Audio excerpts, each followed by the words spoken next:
Assalamualaikum warahmatullahi wabarakatuh. Kami dari kelompok 4 akan mempresentasikan tentang ruang lingkup pembelajaran digital. Nah, dengan anggota yaitu Amanda Putri Sania, Nini Nadilia Pratiwi, dan Mulki Fardan. Digital learning. Yang pertama ada collaboration, merupakan pembelajaran siswa dalam mempelajari suatu materi yang sulit dengan memanfaatkan keragaman yang terdapat dalam lingkungan belajar. Siswa dapat mengajukan, menyimak, dan merespon gagasan satu sama lain. Dengan pembelajaran digital yang berdasarkan kolaborasi ini, aktivitas belajar tidak hanya dilakukan di dalam ruangan saja, tetapi dapat dilakukan di mana saja dan kapan saja.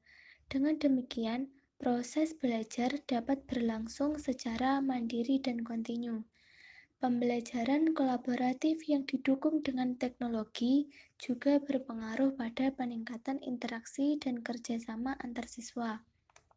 Jadi, apabila siswa atau seseorang menerapkan pembelajaran yang kolaboratif tersebut, seseorang akan mempunyai keterampilan berpikir tingkat tinggi atau high order thinking skill.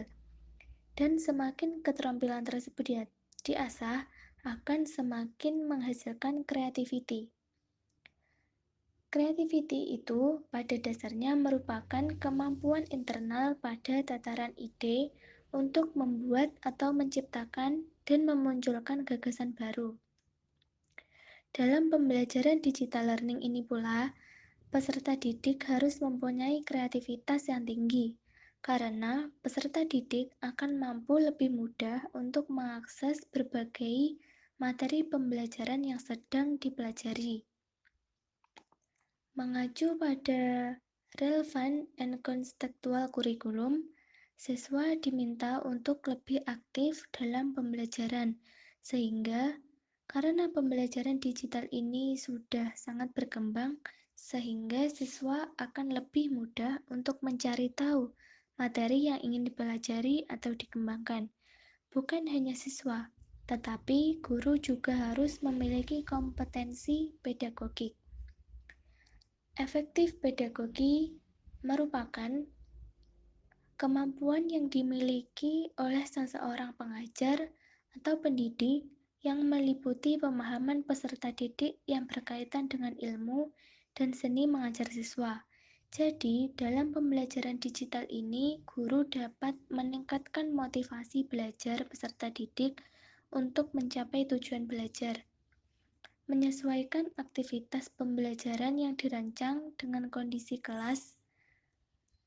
Guru dalam pembelajaran digital berdasarkan pedagogi yang efektif, guru harus mengajarkan siswa bagaimana cara menggunakan atau mengembangkan, bahkan membuat pelajaran digital. Dari sinilah student voice and ownership diperlukan, supaya guru bisa mengetahui apakah siswa tersebut mampu menggunakan pembelajaran digital dengan baik atau tidak. Sehingga, jika sudah dapat menggunakan atau mengembangkan, siswa akan mempunyai rasa kepemilikan atau kesenangan terhadap pembelajaran digital tersebut. Begitu juga feedback and reflection sangat diperlukan dalam pembelajaran digital ini, karena feedback itu penting untuk menilai sejauh mana pengembangan belajar digital tersebut, sejauh apa pembelajaran yang dipelajari. Siswa juga bisa melakukan refleksi dan menarik kesimpulan dari hasil tindakan yang dibuat, dan peserta didik juga akan mengetahui dampak dari tindakan yang dilakukan serta bisa belajar dari kegagalan. Di tahap terakhir, diadakan challenging and transparent assessment guna menilai dan menguji sejauh mana dapat mempelajari pembelajaran digital tersebut, sejauh mana peserta didik mengembangkan perangkat tersebut, dan juga untuk menilai seberapa layak pembelajaran digital tersebut untuk dipasarkan. Selanjutnya ada fungsi pembelajaran digital. Yang pertama ada fungsi suplemen. Fungsi sebagai suplemen atau tambahan yaitu pembelajar mempunyai kebebasan memilih apakah akan memanfaatkan materi pembelajaran elektronik atau tidak. Tidak ada kewajiban atau keharusan bagi pembelajar untuk mengakses materi pembelajaran elektronik.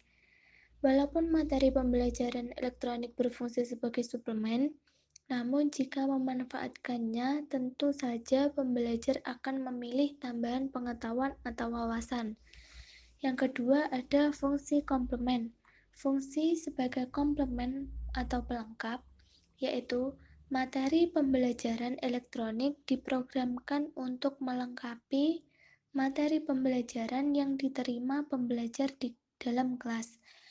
Materi pembelajaran elektronik diprogramkan untuk menjadi materi reinforcement atau penguatan yang bersifat enrichment atau pengayaan atau remedial, pengulangan pembelajaran bagi pembelajar di dalam mengikuti kegiatan pembelajaran konvensional. Yang ketiga yaitu fungsi substitusi. Sebagai substitusi atau pengganti, beberapa institusi di negara-negara maju memberikan beberapa alternatif model kegiatan pembelajaran kepada para peserta didiknya. Tujuannya apa? Tujuannya agar para peserta didik dapat secara fleksibel mengelola kegiatan perkuliahannya atau pembelajarannya sesuai dengan waktu dan aktivitas lain sehari-hari peserta didik.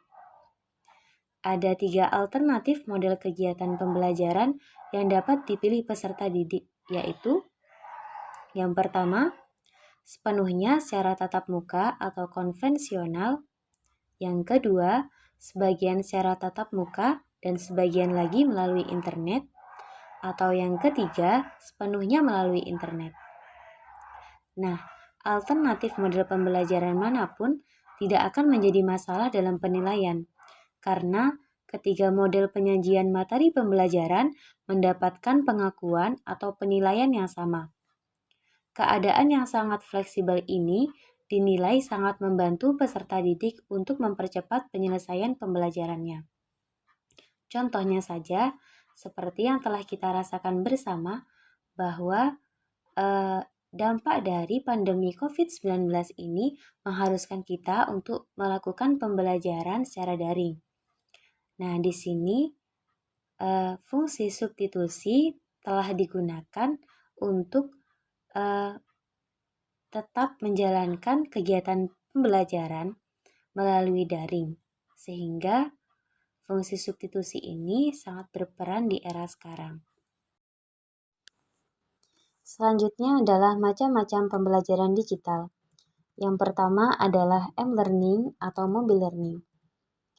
M-learning adalah model pembelajaran yang memanfaatkan teknologi informasi dan komunikasi. Apa saja teknologi dan informasi itu? Yang pertama, berupa teknologi informasi genggam dan device bergerak.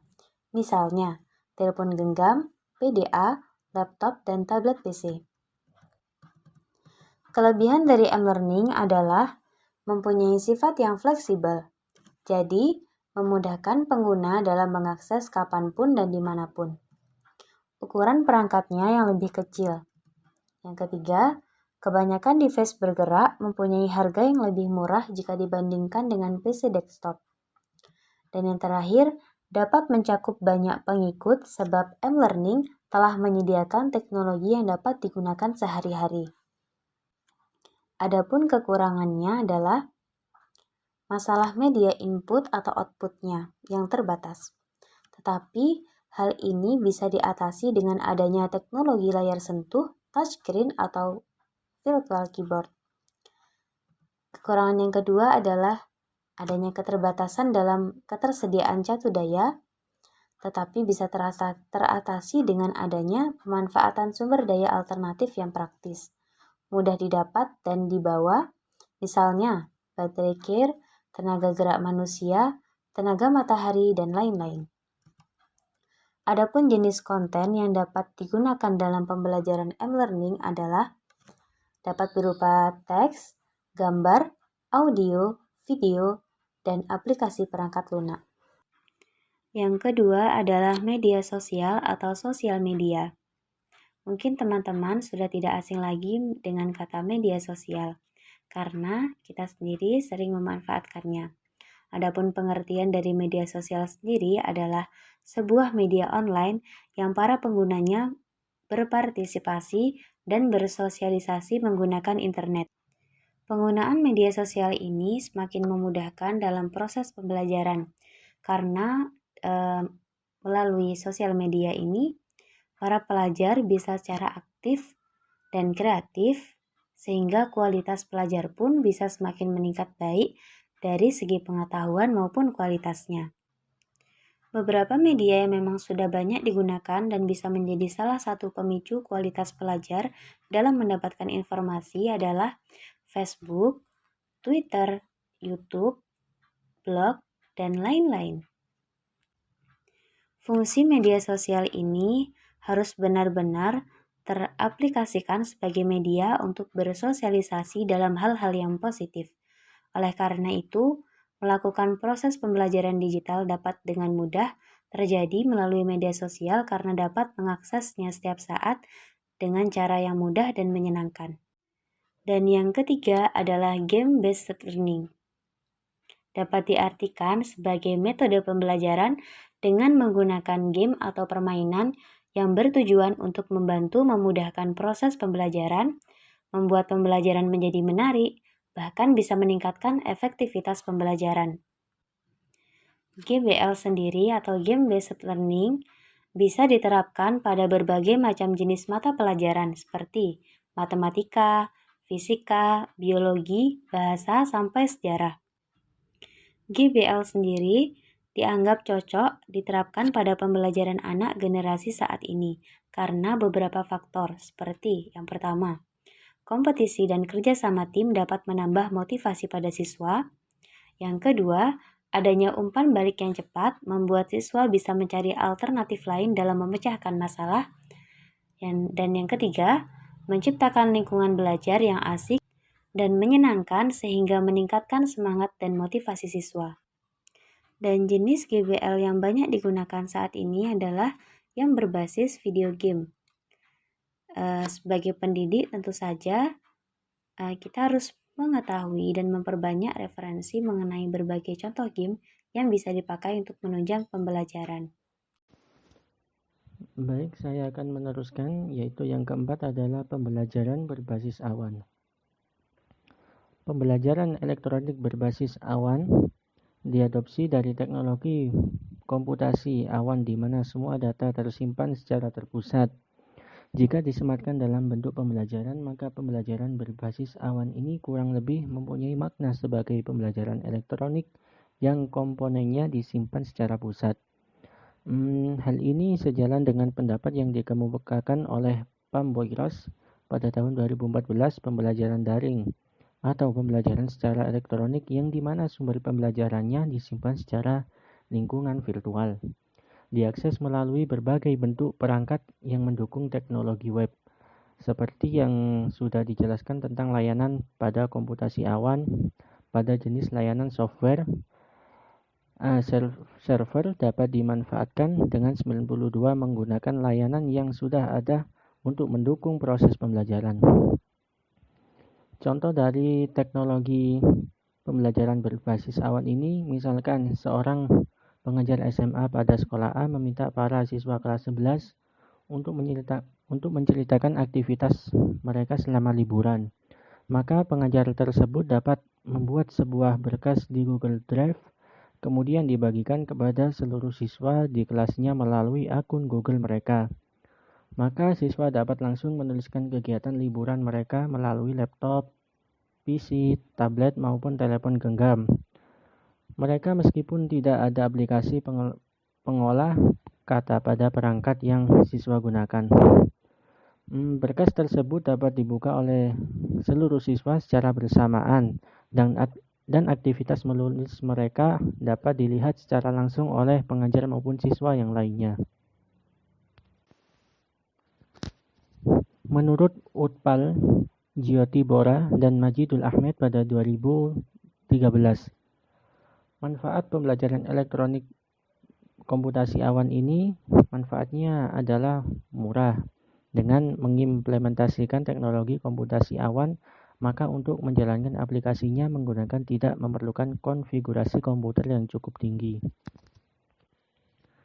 Dan pengguna dapat menjalankan aplikasinya lewat koneksi dengan komputer pribadi, telepon genggam, tablet yang mempunyai konfigurasi yang minim. Dengan menggunakan komputasi awan, organisasi hanya cukup membayar apa yang mereka gunakan saja.